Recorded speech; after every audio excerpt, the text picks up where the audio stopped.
Hello दोस्तों, तो कैसे हो आप सब लोग। आप लोग क्या अनसुनी कहानियों के शौकीन हो? तो आज एक वही अनसुनी कहानी सुनाने जा रहा हूँ आप सबको। तो चलिए शुरू करते हैं एक भूतिया डरावनी कहानी। राहुल को उस रात नहीं जाना चाहिए था।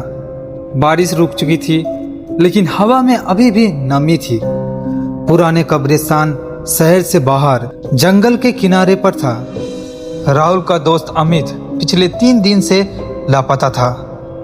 आखिरी बार उसने फोन पर कहा था, यार वो औरत हर रात कब्र के पास खड़ी रहती है, मैं देखने जा रहा हूँ।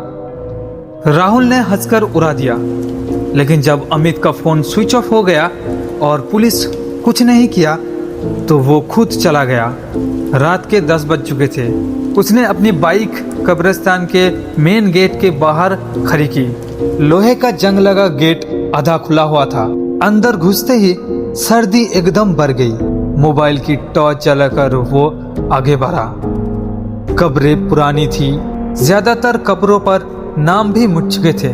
बीच बीच में सफेद फूल बिखरे हुए थे, हालांकि आसपास कोई फूलों का पौधा नहीं था। अमित, उसने धीरे से पुकारा। वो आगे बढ़ता गया। अचानक उसकी टॉर्च की रोशनी एक कब्र पर पड़ी, जिसकी मिट्टी ताजी थी। कब्र पर कोई नाम नहीं था, सिर्फ एक लाल रंग का चुन्नर पड़ा था। राहुल ने झुककर देखा, तभी उसे लगा कोई उसके पीछे खड़ा है। वो तेजी से मुड़ा, कुछ नहीं था। फिर भी उसका दिल जोर से धड़क रहा था। उसने आगे कदम बढ़ाया। लगभग 50 मीटर आगे एक बरगद का पेड़ खड़ा था। उसी के नीचे अमित बैठा हुआ दिखाई दिया, सिर झुकाकर, दोनों हाथ घुटने पर। अमित दौड़कर उसके पास पहुंचा। यार तू यहाँ क्या कर रहा है? 3 दिन से? अमित ने धीरे से सिर उठाया। उसका चेहरा पीला पड़ चुका था, आंखें पूरी तरह सफेद। राहुल, वो आ गई। उसकी आवाज जैसे जमीन की नीचे से आ रही हो। कौन? जिसने मुझे बुलाया था। राहुल ने मुड़कर देखा।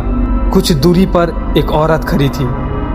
लंबे काले बाल हवा में लहरा रहे थे, हालांकि हवा बिल्कुल नहीं चल रही थी। वो सफेद साड़ी पहने थी जो कीचड़ और खून से सनी हुई लग रही थी।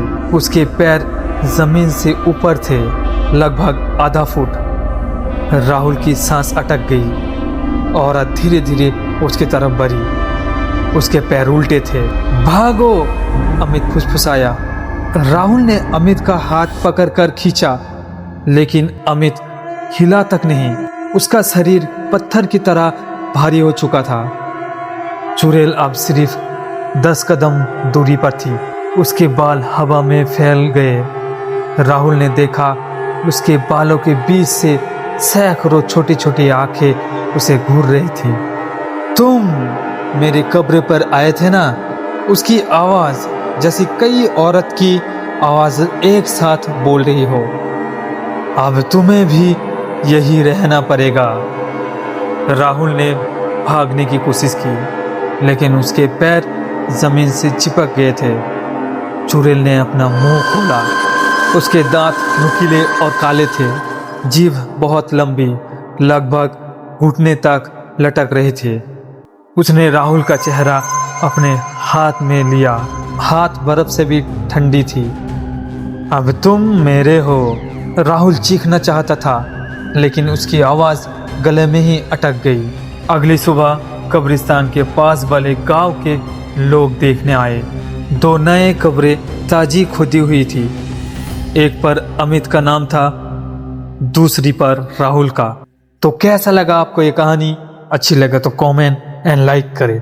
मिलते हैं ऐसी कोई नई डरावनी कहानी में। Tata bye bye, see you.